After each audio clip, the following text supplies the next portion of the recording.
New South Wales Energy Minister Matt Kean. We've had a few slip of the tongues this morning, James.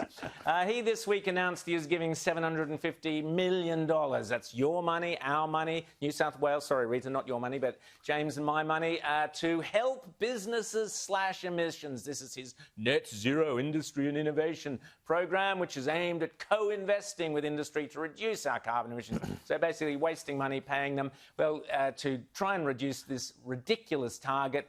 Some calculations, Rita and James, done by What's Up With That to get the world to net zero emissions by 2050, which we keep being told is the aim. The world would have to build 2 nuclear power plants every single day between now and 2050, or 6,000 wind turbines each and every single day until 2050, plus a 3-gigawatt nuclear power plant for backup each and every day until 2050, assuming not one turbine fails, or 500 square kilometres of solar panels each and every day until 2050, plus a 3-gigawatt nuclear power plant for backup. What an absolute joke. These people are clueless and they are destroying our country and our competitiveness with this mad net zero nonsense, Rita.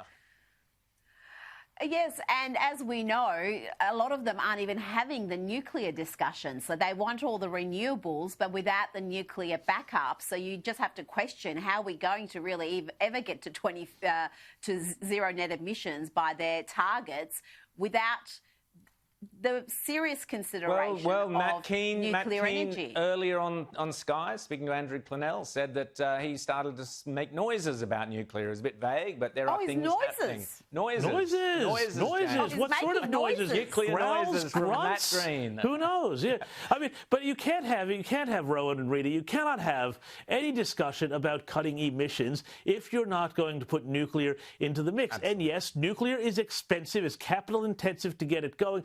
But if you're talking about throwing billions of dollars around on all of these renewable energy zones, which is something that they're pursuing very heavily, 5 of them here in New South Wales that are modeled very much on the same way that they built them in Texas. And we know what happened to Texas a few weeks ago when they had that superstorm come through.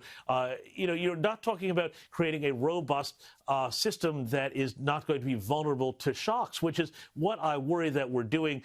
Emissions aside, the more you move away from things like coal and gas that you can turn on and have ready to go, the more you are going to have power that comes in a spiky fashion, that's not reliable, that is more vulnerable to shocks, and that leads to more blackouts. And that also means that companies with aluminum smelters, things like that, they can't rely on it. They shut down, jobs go. It's killer for the economy. Well, every single windmill and every single solar panel is simply money going straight over to communist China out of Australian consumers' pockets.